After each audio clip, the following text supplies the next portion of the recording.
दोस्तों, स्वागत है आप सभी का हमारे चैनल पर। मैं हूं सविता। दोस्तों, आज की ये क्लास होगी बीएड सेकेंड ईयर की, जिसमें हम पेपर थर्ड समकालीन भारत की शिक्षा, चिंता एवं मुद्दे, इसका एक बहुत ही अच्छा सा टॉपिक कवर करेंगे। तो दोस्तों, जानेंगे आज हम गोखले बिल के बारे में, जो कि 1910 में ये प्रस्ताव आया था। और ये प्रस्ताव क्यों आया था, क्यों गोखले जी ने इस प्रस्ताव को दिया था, और साथ ही ये भी जानेंगे कि इस विधेयक की प्रमुख सिफारिशें क्या थीं, सरकार का क्या तर्क था। तो ये सारी चीज़ें कह सकते हैं गोखले बिल के बारे में सारी डिटेल बहुत ही अच्छे से इस क्लास में हम पढ़ने वाले हैं। तो दोस्तों, आप इस क्लास को बिना स्किप किए एंड तक ज़रूर देखिएगा, तभी आपको ये टॉपिक बहुत ही अच्छे से क्लियर होगा। तो चलिए फिर स्टार्ट करते हैं आज की ये क्लास। इसके पहले अगर आप चैनल पर नए हैं, चैनल को सब्सक्राइब नहीं किया है तो कर लीजिएगा, और बेल आइकन ज़रूर प्रेस करिएगा, जिससे जो आने वाली क्लासेस हैं उसकी नोटिफिकेशन आपको टाइम से मिल जाएगी। तो चलिए फिर देखते हैं गोखले बिल के बारे में, बहुत ही अच्छे से पढ़ेंगे, देखेंगे गोखले बिल क्यों इसका प्रस्ताव गोपाल कृष्ण गोखले के द्वारा दिया गया। लॉर्ड कर्जन की शिक्षा नीति और शिक्षा सुधारों के फलस्वरूप भारतीय शिक्षा के क्षेत्र में पर्याप्त प्रगति हुई, लेकिन भारतवासियों ने यह समझा कि उनके सुधार राजनीति से प्रेरित हैं। 1906 ईस्वी में जब स्वयं सरकार ने जापान की शिक्षा प्रणाली नामक एक रिपोर्ट प्रकाशित की, तो भारतीयों में शिक्षा सुधार की बड़ी तेजी से मांग होने लगी। भारतीय जन शिक्षा का महत्व भली भांति समझने लगे। भारतीयों का विचार था कि अंग्रेजी शासन की स्थापना के बाद भारत में अशिक्षा घटने के स्थान पर बढ़ने लगी है और सरकार जन शिक्षा के कार्य की अवहेलना कर रही है। ये माना भारतीयों ने। ऐसे समय में गोपाल कृष्ण गोखले ने केंद्रीय धारा सभा में आवाज उठाई थी। तो देखेंगे इनका प्रस्ताव क्या था, यानी कि गोखले का प्रस्ताव 19 मार्च 1910 ईस्वी को गोखले ने केंद्रीय धारा सभा में सदस्यों के समक्ष एक प्रस्ताव रखा था, जिसे हम गोखले बिल के नाम से जानते हैं, जिसमें यह कहा गया कि संपूर्ण देश में प्राथमिक शिक्षा को निःशुल्क और अनिवार्य बनाने का कार्य किया जाए और इस संबंध में एक संयुक्त आयोग की नियुक्ति भी की जाए। उन्होंने अपने प्रस्ताव में कहा कि जिन क्षेत्रों में 33% बालक शिक्षा प्राप्त नहीं कर रहे हैं, वहां पर 6 से 10 वर्ष तक के आयु के बालकों के लिए प्राथमिक शिक्षा, जो कि निःशुल्क और अनिवार्य होनी चाहिए। प्राथमिक शिक्षा पर स्थानीय संस्थाएं और प्रांतीय सरकार 1:2 के अनुपात में व्यय करें, खर्च करें। प्राथमिक शिक्षा के देखभाल के हेतु एक सचिव की नियुक्ति की जाए।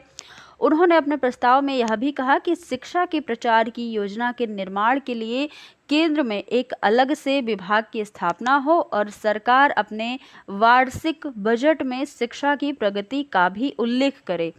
ये गोखले का प्रस्ताव था। आपने इसमें देखा कि क्या क्या इन्होंने प्रस्ताव रखा, क्या क्या इन्होंने मांगे रखी थी।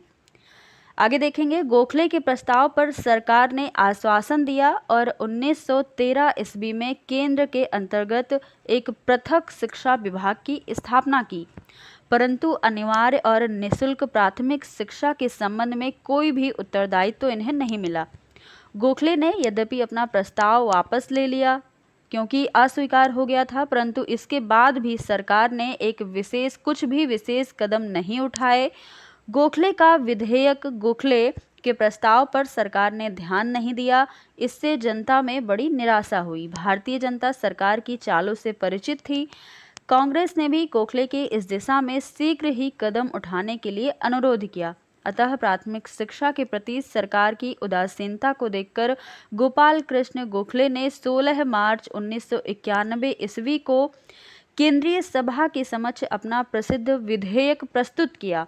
इस विधेयक के उद्देश्य पर प्रकाश डालते हुए इन्होंने लिखा है, यानी कि गोखले ने लिखा है कि इस विधेयक का उद्देश्य देश की प्राथमिक शिक्षा प्रणाली में अनिवार्यता के सिद्धांत को क्रमशः लागू करना है। तो ये था इनका प्रस्ताव पूरी तरह से, जो कि एक बार असफल भी हुआ, मतलब अस्वीकार किया गया। फिर से इन्होंने अपना प्रस्ताव दिया। अब देखिएगा विधेयक की प्रमुख सिफारिशें क्या थीं।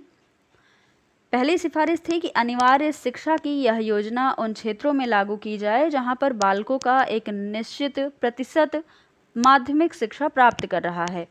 प्रतिशत को निर्धारित करने का अधिकार गवर्नर जनरल की परिषद का ही होगा। अगला है, यदि सरकार स्वयं अनिवार्य शिक्षा के सिद्धांत को लागू नहीं कर सकती तो इस उत्तरदायित्व को स्थानीय संस्थाओं के हाथों में छोड़ देना चाहिए। शीघ्रता में स्थानीय संस्थाएं कोई गलत कदम ना उठाएं, अतः अनिवार्य शिक्षा के सिद्धांत को लागू करने से पहले वे प्रांतीय सरकार की अनुमति भी ले लें। ये सारी सिफारिशें थी इस विधेयक की। आगे देखिएगा, जहां पर यह सिद्धांत लागू किया जाए वहां के 6-10 वर्ष तक के बालकों को प्राथमिक स्कूलों में भेजना अनिवार्य किया जाए। जो अभिभावक इस नियम का उल्लंघन करें उनको दंडित भी किया जाए, इसका भी प्रावधान वहां पर किया गया। पहले यह योजना बालकों पर लागू की जाए और बाद में क्रमशः बालिकाओं पर। अनिवार्यतः प्राथमिक शिक्षा का जो खर्च है, जो व्यय है, स्थानीय संस्थाएं एवं प्रांतीय सरकार जो कि 1:2 के अनुपात में वहन करेंगी। स्थानीय संस्थाओं को अनिवार्य प्राथमिक शिक्षा के व्यय के लिए शिक्षा पर लगाने का अधिकार दिया जाए। यदि किसी विद्यार्थी के अभिभावक की मासिक आय 10 रुपये से कम हो तो उस विद्यार्थी से शिक्षा शुल्क न लिया जाए। ये सारे प्रावधान किए गए, ये सारी सिफारिशें इस विधेयक में दी गई। अब देखेंगे, हम जानेंगे कि विधेयक के विरोध में सरकार का क्या तर्क था। तो दोस्तों देखिएगा, केंद्रीय धारा सभा में विधेयक को प्रस्तुत करने के बाद प्रांतीय सरकारों, विश्वविद्यालय एवं स्थानीय संस्थाओं का मत जानने के लिए उनके पास एक प्रस्ताव भेजा। उसके बाद 16 मार्च 1912 ईस्वी में धारा सभा में विधेयक को बहस के लिए रखा गया। 2 दिन तक उस पर बहुत गर्मा गर्म बहस हुई। सरकार ने विधेयक को अस्वीकार करने की दृष्टि से उसके विरोध में तर्क दिया। देखेंगे कौन कौन से तर्क दिया है। अनिवार्यता का सिद्धांत शिक्षा सिद्धांत के प्रतिकूल है, ये कहना है सरकार का। प्रांतीय जनमत स्वयं अनिवार्यता के पक्ष में ही नहीं है। प्रांतीय सरकारें भी अनिवार्य शिक्षा के विरुद्ध हैं और स्थानीय संस्थाएं अनिवार्य शिक्षा के विरुद्ध हैं। ये दोनों सेम ही है, लिखा हुआ है, तो इस पर ध्यान दीजिएगा। अगला देखेंगे, सरकार के समक्ष प्रशासन संबंधी अनेक अड़चनें आएंगी। ये सारे जो विरोध हैं, विरोधी तर्क दिए गए सरकार के द्वारा। अब देखिएगा कि इस विधेयक को रद्द क्यों किया गया। गोखले ने सरकार के विरोध का खंडन किया। अपने मत की पुष्टि के लिए उन्होंने बड़ौदा राज्य तथा पश्चिमी देशों के अनेक उदाहरण सरकार के सामने रखे, जो कि प्राथमिक शिक्षा और अनिवार्य शिक्षा पर उनका उदाहरण था। सरकारी प्रवक्ता हरकोर्ट बटलर ने इसके प्रत्युत्तर में कुछ कहा है। देखिएगा, अनिवार्य शिक्षा का पौधा पश्चिमी देशों का पौधा है, यह भारत की भूमि में पनप नहीं सकता, ये बटलर ने कहा। मदन मोहन मालवीय और जिन्ना ने विधेयक का स्वागत किया, यानी कि उन्होंने स्वीकार किया। भारतीय रियासतों के प्रतिनिधि और जमींदार शिक्षा के मार्ग में रोड़ा बने। अंत में विधेयक 13 वोटों के विरुद्ध 38 वोटों से रद्द कर दिया गया। किंतु कर्मनिष्ठ गोखले जी ने अपनी इस पराजय से हतोत्साहित नहीं हुए, निराश नहीं हुए, क्योंकि वे पहले से ही जानते थे। और उन्होंने क्या कहा कि मैं जानता हूं कि मेरे विधेयक का दिन के समाप्त होने से पहले ही बहिष्कार कर दिया जाएगा। मुझे कोई शिकायत नहीं है, मैं इससे हतोत्साहित नहीं होता। मैंने भी सदैव यह अनुभव किया है और करता हूं कि आज की पीढ़ी के हम भारत के नागरिक अपने देश की सेवा केवल अपनी आवश्यकताओं द्वारा ही कर सकते हैं। ये उन्होंने तब कहा था जब इनकी पराजय हो गई थी। ये जानते थे पहले से कि क्या होने वाला है और सरकार इसका विरोध करेंगे, इसको रद्द करेंगे, इसलिए इन्होंने ये कहा था। अब देखिएगा, इस गोखले बिल का प्रभाव क्या पड़ा। यद्यपि सरकार ने गोखले का विधेयक अस्वीकार तो कर दिया, लेकिन उनके प्रयास असफल नहीं हुए।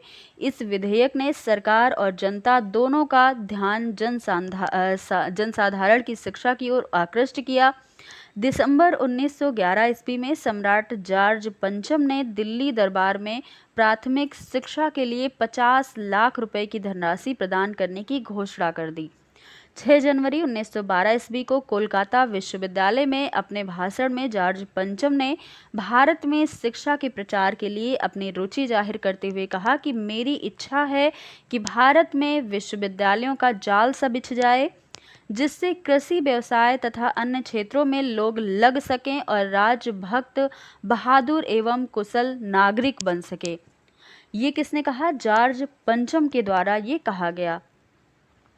आगे देखिएगा, गोखले के विधेयक से प्रभावित होकर भारत सरकार ने प्रांतीय सरकारों को प्राथमिक शिक्षा की ओर ध्यान देने के लिए आदेश दिया, जिसके परिणाम स्वरूप क्या हुआ कि देश के विभिन्न प्रांतों में प्राथमिक शिक्षा को अनिवार्य बनाने के लिए अनिवार्य शिक्षा अभियान बनाए गए और उसके अनुकूल सभी बड़े प्रांतों में प्राथमिक शिक्षा अनिवार्य कर दी गई।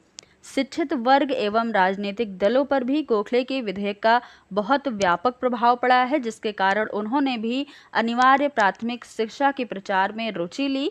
यद्यपि गोखले के विधेयक को सरकार ने तो अस्वीकार कर दिया था, लेकिन सरकार को अपनी शिक्षा नीति पर फिर से विचार करना पड़ा और उन्होंने क्या किया, फिर से इस विधेयक को स्वीकार किया था। तो दोस्तों, ये थे प्रभाव इनके कि इस विधेयक का प्रभाव पड़ा था काफ़ी लोगों पर और फिर से ये जो शिक्षा थी ये अनिवार्य हो गई और निःशुल्क हो गई। तो दोस्तों, आपने देखा कि इनके विधेयक क्या था, इस सिफारिशें और गोखले बिल के बारे में आपने बहुत अच्छे से इस क्लास में देख लिया है और बहुत ही डिटेल में हमने आपको ये बताया है। कहीं भी आपको इतना डिटेल में शायद ही देखने को मिलेगा। तो दोस्तों, आप इस क्लास को ज़्यादा से ज़्यादा लाइक शेयर करिएगा और चैनल पर नए हैं तो चैनल को सब्सक्राइब ज़रूर कर लीजिएगा। फिर ऐसे ही अगली क्लास में आपको कुछ अच्छा सा कंटेंट मिलेगा, अच्छे अच्छे टॉपिक आपको देखने को मिलेंगे। तो फिर मिलेंगे अगली क्लास में, तब तक के लिए धन्यवाद।